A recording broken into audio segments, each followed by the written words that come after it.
자, 반갑습니다. 한바닥 한국사입니다. 오늘 배울 내용은 중3 역사 33강 국민 국가 수립을 위한 노력 첫 번째 시간이 되겠습니다. 시대 구분상으로는 드디어 근현대사 파트로 나가게 된 거죠. 그래서 오늘 구체적으로 볼 내용은 두 가지 주제로 해서 한바닥에 정리해 보도록 하겠습니다. 그래서 오늘 구체적으로 볼 내용은 흥선 대원군의 개혁과 그리고 한 가지는 강화도 조약과 개항에 대해서 두 가지 주제를 기본으로 하여 살펴보도록 하겠습니다. 본 내용을 보기 앞서서 이 주제를 갖다가 보기 위해서는 19세기 우리나라의 국내외적 상황부터 살펴보는 것이 중요할 것 같습니다. 그래서 우리나라의 이때 19세기 우리나라의 상황을 국내외적으로 살펴보면 국내적으로는 무슨 정치가 이어지고 있더라? 저번 시간에도 봤다시피 세도 정치가 이어지고 있던 상황, 그리고 또한 이러한 세도 정치와 함께 삼정이 상당히 문란해지죠. 그래서 삼정의 문란이 있고, 또한 이처럼 백성들의 삶이 어렵고 사람들의 삶이 어렵다 보니까 이 종교에 의존하려는 경향이 커지죠. 그러면서 여러 가지 종교들이 등장하게 되는데, 대표적으로 이때 새롭게 등장한 종교가 천주교라든지 그리고 동학이 크게 퍼지고 있던 이러한 모습이 19세기 국내의 모습이 되겠더라. 이에 비해서 국외적으로는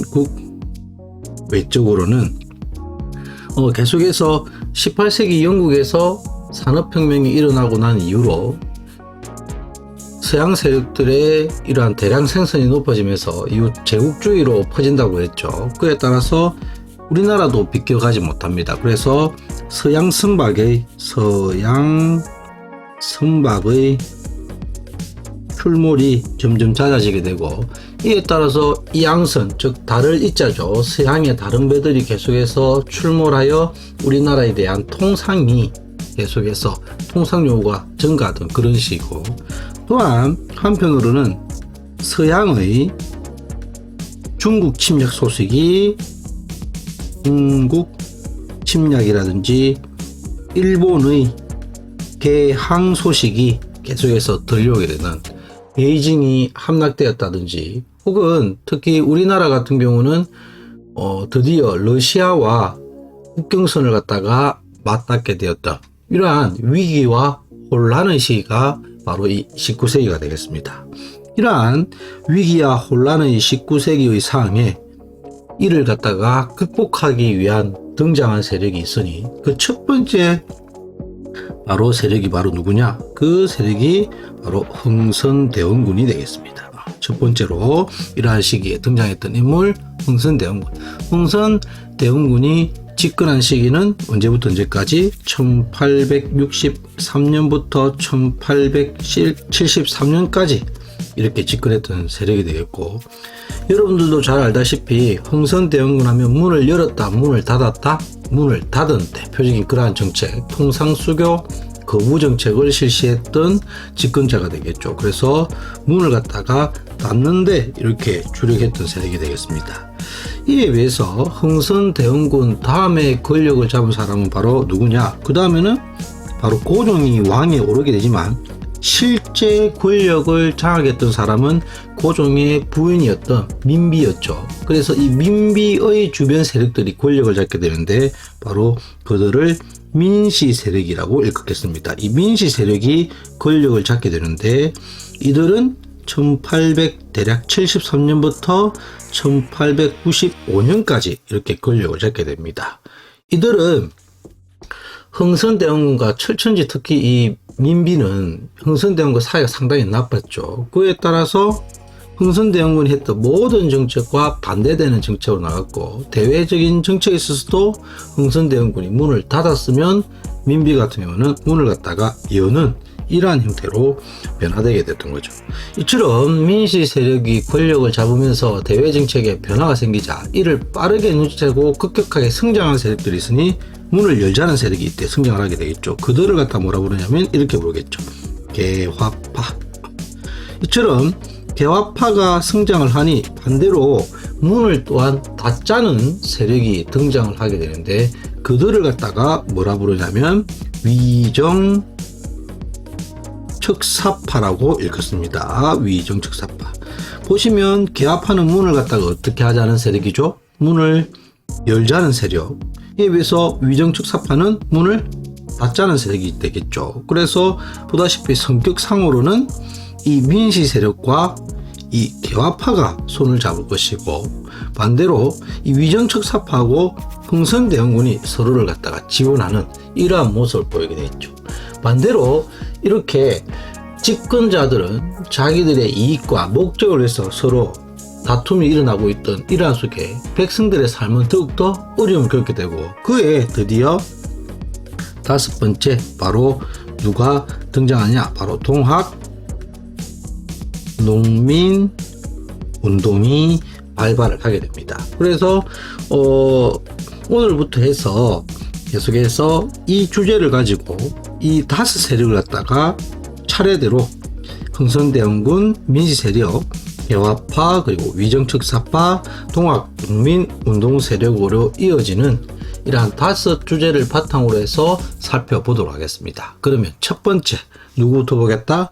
바로 흥선대원군부터 보도록 합시다. 첫 번째 흥선대원군의 집권.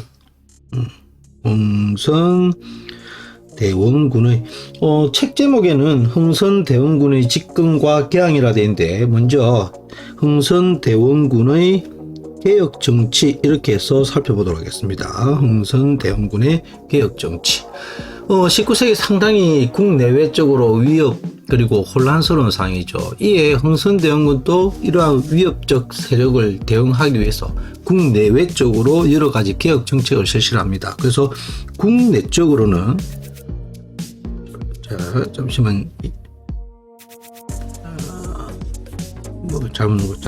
죄송합니다. 국내 쪽으로는 크게 두 가지 정책을 갖다가 실시를 합니다. 한 가지는 왕권 강화 정책, 왕권을 강화하는 정책을 실시하고 하나는 민생을 갖다가 안정화시키는 정책을 실시하게 되는데 구체적으로 왕권 강화 정책으로 어떤 것들이 있냐? 일단은 능력의 이런 인재를 갖다가 등용하는 정책을 실시하죠. 세도 정치 가문에 신경 쓰지 않고 능력에 따른 인재를 등용하고 계속해서 정치기구적으로 조선을 기대 급속하게 성장했던 바로 이 비변사를 갖다가 축소시킵니다. 비변사를 축소하고 차후에는 폐지시키게 됩니다. 또한 이와 아울러서 반대로 무엇의 기능을 조금씩 강화시키냐면 어정부와 그리고 삼군부를 갖다가 군사기구죠. 삼군부를 갖다가 부하를 갖다가 시킨다든지 자, 이 밑에 조금 적어야 되기 때문에 이걸 조금 밑으로 아래로 내리겠습니다. 자, 그리고 또한 양반들의 여러 가지 특혜와 면세 특권이 주어졌던 바로 서원이 되겠죠. 이 서원을 갖다가 정리합니다. 전국의 47개소만 빼고 모두 다 정리를 해버립니다. 그리고 법전도 편찬하게 되는데 이때 편찬한 법전이 대전해통이라든지 대전해통 그리고 대표적인 책으로 육전조례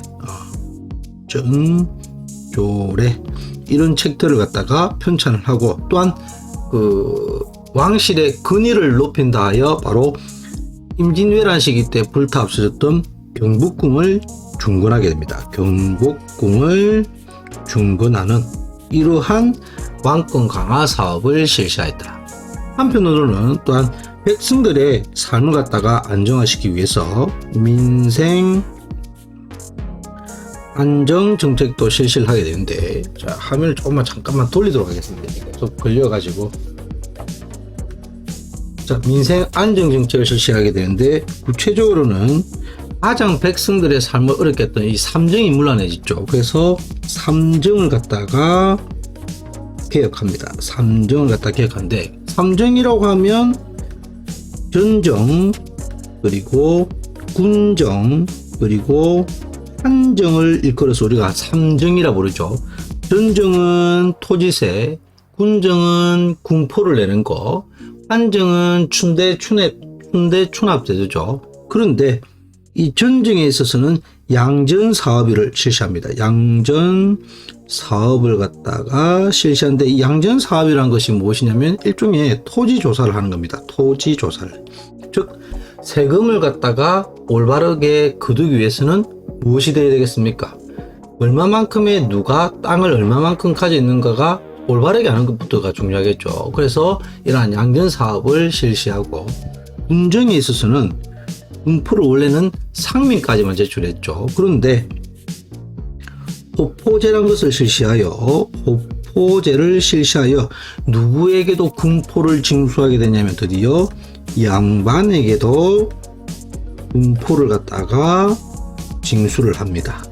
또한 한정인데 이건 춘대 추납되죠. 국가관청에서 어느 정도 봄에 빌려줬다가 가을에 받게 되는데 이 이자를 바탕으로 해서 그 관청이 이자를 갖다가 자기 관청에서 가져갑니다. 그러니까 막대한 이자를 갖다가 불리기 위해서 과도하게 이자를 갖다가 물리다 보니까 이제 더 이상 국가기관에서는 이러한 사업을 하지 마라.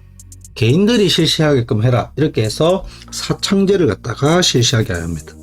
사창제를 갖다가 실시하였더라. 그래서 이러한 개혁들을 갖다가 실시를 하더라. 어떻게? 국내적으로. 그래서 국내적으로는 이렇게 위기를 극복하기 위해서 왕권 강화 정책과 민생 안정 정책을 실시하게 되는데, 그런데 이 중에서 양반들의 불만을 불러일으켰던 정책이 있습니다. 이 중에서 바로 무엇이냐면 이 서원 정리와 호포제 실시는 누구들의 불만을 불러일으켰다? 바로 양반들의 불만을 갖다가 불러일으켰던 대표적인 정책이 될 것이고, 또한 이 중에서 백성 모두에게, 양반 포함해서 백성 모두에게 불만을 갖다가 불러일으켰던 정책이 있습니다. 그것이 바로 무엇이냐면 바로 이 경복궁 중건이 되겠죠. 경복궁 중건에서 막대한 자금이 필요하고 또한 노동력이 필요했겠죠. 그러다 보니까 세금을 갖다 더욱더 많이 거둘 수밖에 없었고, 여러 가지 원납전이라든지 당백전 등을 갖다가 발행을 하면서 국가 경제가 상당히 어려움을 갖다가 겪게 됨으로써 바로 이 경복궁 중건을 해서 누구들의 불만? 백성들의 불만을 갖다가 불러일으키게 되는 결정적인 계기가 되겠더라. 한편으로 국외적으로는 그러면 어떠한 정책을 실시하느냐? 자, 국외적 정책을 보도록 합시다. 우리는 국통상대원군의 대표적인 국외 정책으로는 통상 수교 거부 정책이라는 말을 한 번쯤 들어봤을 겁니다. 과거에는 이 정책을 갖다가 세국 정책 이런 식으로 했는데 세국 정책이라는 용어를 지금은 사용하지 않습니다. 통상 수교 거부 정책, 무역과 다른 나라와의 이런 수교를 체결하지 않겠다 이런 정책인데, 사실 흥선대원군은 처음부터 이러한 완전한 통상수교 거부 정책을 실시했던 것은 아닙니다. 처음에는 우리나라에 들어와 있던 프랑스 선교사들을 갖다가 이용해서 러시아의 남하를 갖다가 견제하려 하였으나 이게 협상이 제대로 이루어지지 않자 이 흥선대원군이 이제 이러한 그 프랑스 선교사들을 갖다가 박해하게 되고 그 출발점부터 이제 시작을 하게 되는 거죠. 그래서 그 통상수교 거부 정책의 출발점이 바로 무슨 사건이냐? 바로 병인 박해부터 출발하게 됩니다. 병인 박해. 조금 전에도 말했다시피 프랑스 선교사들과 프랑스를 이용해서 러시아 세력을 견제하려 하였으나 그것이 제대로 이루어지지 않자 프랑스 선교사를 갖다가 우리나라에 9명이 들어와 있는데 그들을 처형하는 사건이 발생하고, 이때 수많은 천주교 신자들을 갖다가 사용을 하는 그러한 일이 발생하는데 그걸 갖다가 병인박해라 부르죠. 언제 발생했냐면 1866년 1월 달에 발생하고 어느 나라와 연관성이 있겠다? 바로 이 프랑스라는 나라와 연관성이 있는 사건이 되겠죠. 이 병인박해로 인해서 자, 이 중간에 하나 비워두도록 하겠습니다. 일어난 사건이 바로 너무나도 유명한 병인 양요가 되겠죠. 1866년 9월 달에 발생한 사건이 되겠고 역시 어느 나라와 상관이 있겠다? 프랑스와 상관이 있겠죠. 즉 병인 박해에 따른 결과 일어난 사건이 이 병인 양요죠.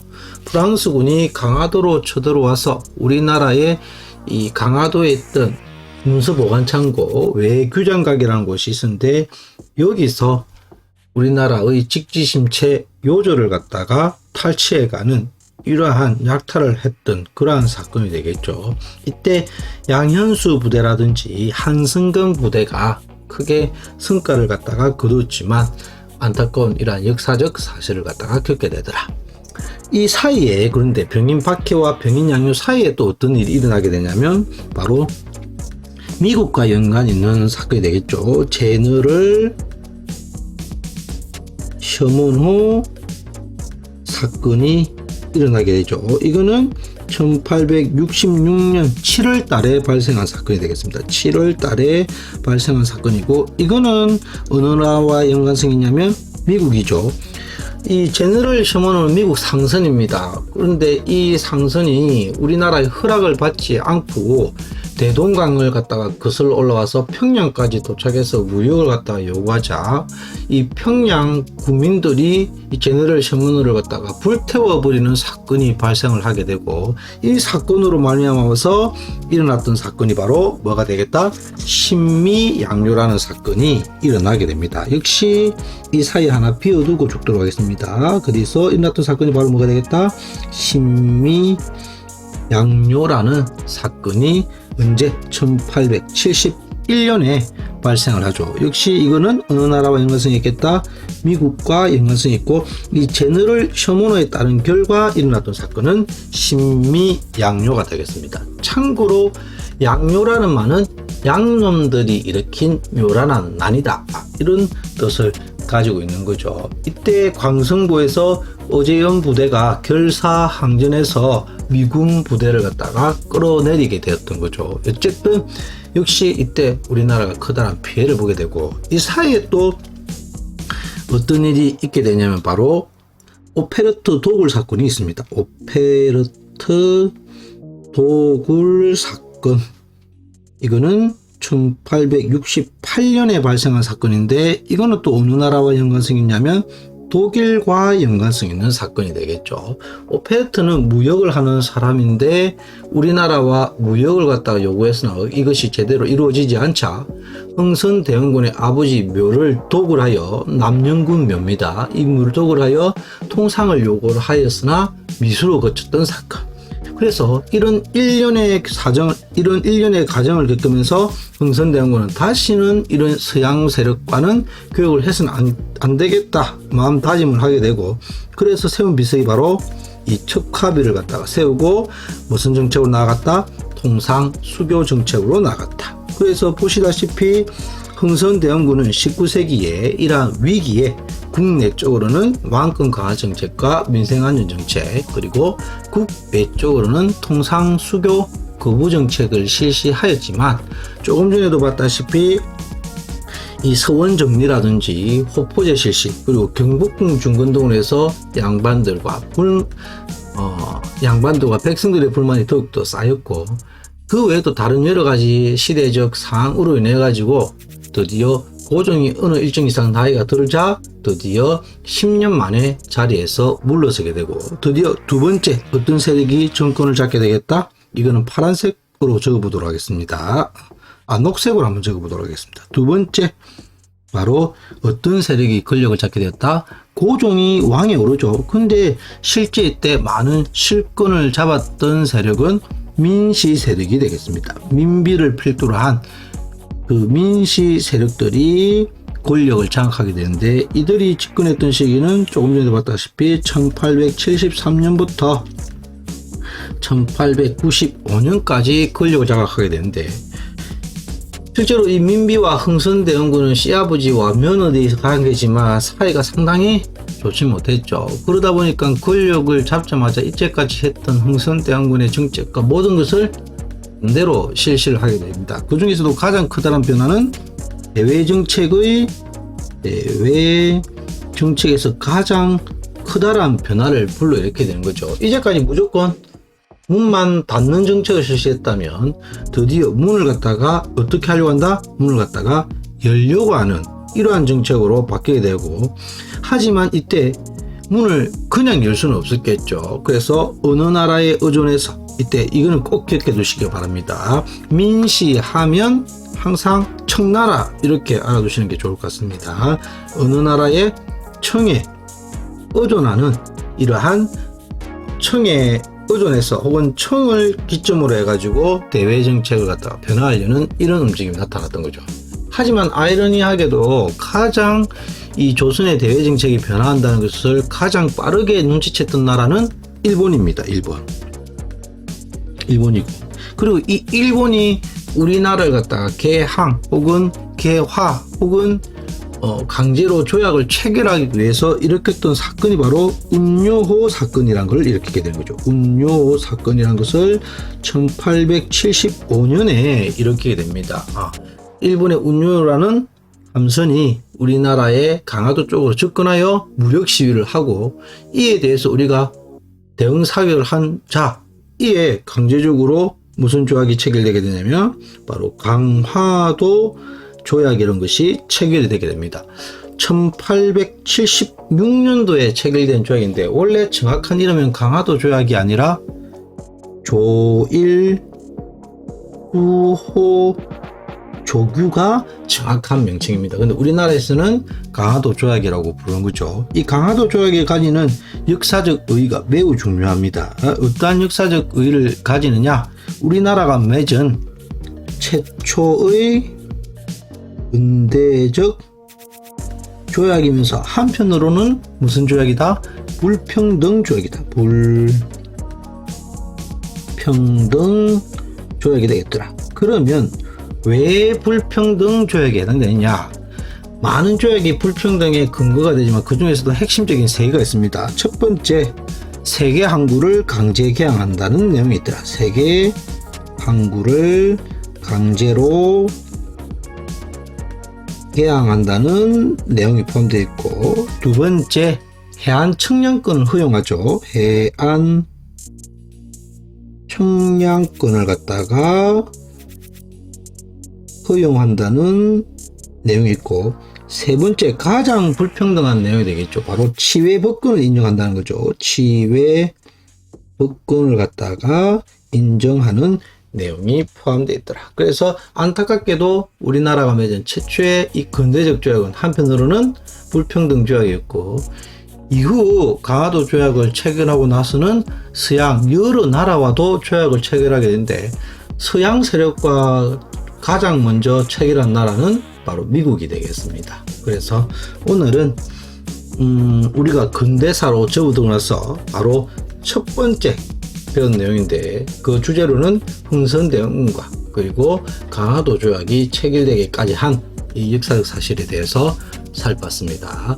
자, 오늘은 여기까지 하도록 하겠습니다. 다들 수고하셨습니다.